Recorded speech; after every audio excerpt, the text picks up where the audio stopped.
एकदम सोल्व करेंगे। देखिए ध्यान दीजिएगा क्या कह रहा है क्वेश्चन।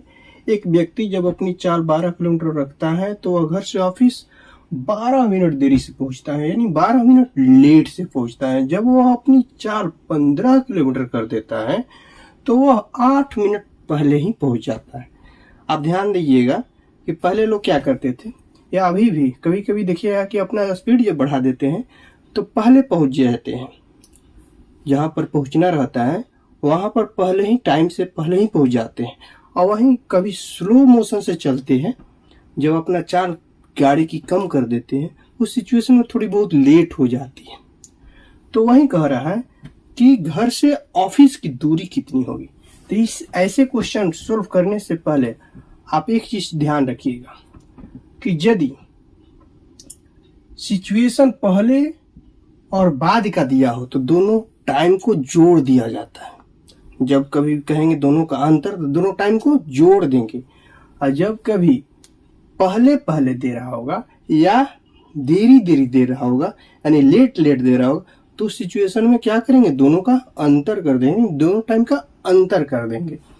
तो यहाँ पर ऐसे क्वेश्चन सोल्व करने के लिए यानी घर से ऑफिस की दूरी यानी दूरी बराबर क्या करेंगे, दोनों चाल को आपस में मल्टीप्लाई कर देंगे 12 गुना 15। ध्यान रखिएगा इन दोनों चाल के अंतर से भाग दे देंगे, यानी कितना हो जाएगा 15 और 12 का अंतर 3 हो जाएगा। फिर मल्टीप्लाई कर देंगे जो बाद और पहले वाला जो टाइम दिया है उस टाइम के अंतर से।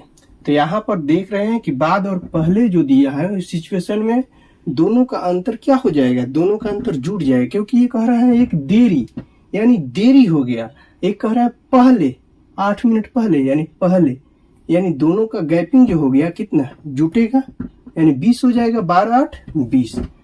तो 20 मिनट है तो मिनट में घंटा बदलने के लिए हम क्या करेंगे 60 से भाग दे देंगे 3।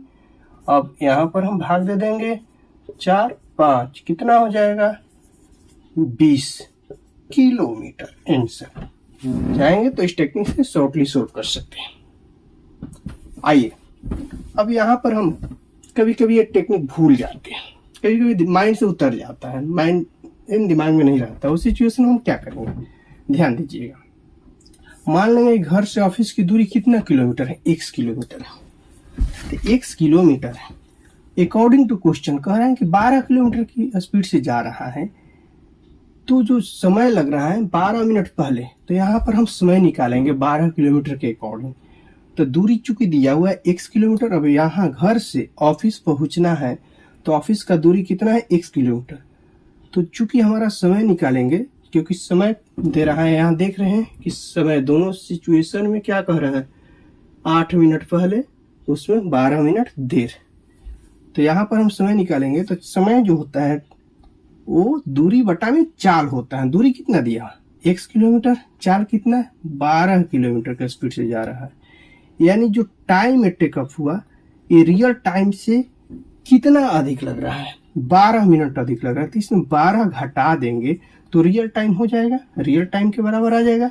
चूंकि ये मिनट में है, ये सब देख रहे हैं घंटा में जा रहा है, घंटा में, तो हम इसको घंटा में बदलने के लिए 60 से भाग दे देंगे, इक्वल कर देंगे real time equal to real time. अब दूसरा सिचुएशन में कह रहा है कि जो टाइम लग रहा है जब 1 किलोमीटर दूरी तय कर रहा है कितने के हिसाब से, 15 के हिसाब से, यानी दूरी बटा में चाल, यानी इस सिचुएशन में जो हमारा टाइम आया ये टाइम रियल टाइम से 8 मिनट पहले का ही टाइम है। तो यदि इसमें 8 मिनट हम जोड़ देंगे तो हमारा रियल टाइम ही आ जाएगा। अब 8 मिनट को घंटा बदलने के लिए 60 से भाग दे दिए। अब यहाँ से आप चाहेंगे तो x का वैल्यू निकाल सकते हैं। ऐसे आप ध्यान रखिएगा x बाई 12 x बाई 15 इधर आ जाएगा, तो ये इधर आ जाएगा तो क्या हो जाएगा एलसीएम 60 8 प्लस 12 कितना हो जाएगा 20। यहाँ से आप x का वैल्यू फाइंड आउट कर सकते हैं जो कि आ जाएगा 20 किलोमीटर। आंसर हो जाएगा। ओके, तो आप चाहेंगे तो इस टेक्निक से ऐसे क्वेश्चन को सोल्व कर सकते हैं। अदरवाइज ये टेक्निक यदि माइंड में नहीं रहा तो इस टेक्निक से यानी that is process wise solve कर सकते हैं। प्रोसेस वाइज में भी ये शॉर्ट मेथड है, क्योंकि यहाँ पर हम टाइम टेकअप किए हैं कितने लोग क्या करेंगे, डिस्टेंस टेकअप कर लेंगे, यानी दोनों सिचुएशन में डिस्टेंस को इक्वल इक्वल कर देंगे, यानी x बराबर x। तो वहां से टाइम निकालेंगे और टाइम निकाल कर फिर क्या करेंगे, इसमें मल्टीप्लाई करेंगे, उसके बाद डिस्टेंस को निकालेंगे। समझ, क्योंकि चाल दिया हुआ टाइम निकल जाएगा तो क्या करेंगे, फिर मल्टीप्लाई करेंगे, तो थोड़ा लंबा प्रोसेस जाएगा। समझ रहे हैं ना। तो ये प्रोसेस में भी शॉर्ट प्रोसेस है, आप चाहेंगे तो इस टेक्निक को भी फॉलो कर सकते हैं, कब, यदि वो नहीं याद रहे तब। ओके, और ये ध्यान रखिएगा कि इस तरह के क्वेश्चन मैक्सिमम आपको रेलवे की एग्जाम में मैक्सिमम आता है। रेलवे के खास करके एग्जाम में तो ऐसा क्वेश्चन मैक्सिमम आता है। एसएससी के एग्जाम में भी बहुत सारे क्वेश्चन ऐसा आता है, और बैंकिंग के भी एग्जाम में भी आता है। यानी ऑल ओवर देखा जाए तो हर कंपटीशन में एक क्वेश्चन मैक्सिमम पूछा जाता है। इसलिए दोस्तों मैं कहूँगा कि आप लोग ऐसे क्वेश्चन को बेहतरीन तरीके से सोल्व करने की कोशिश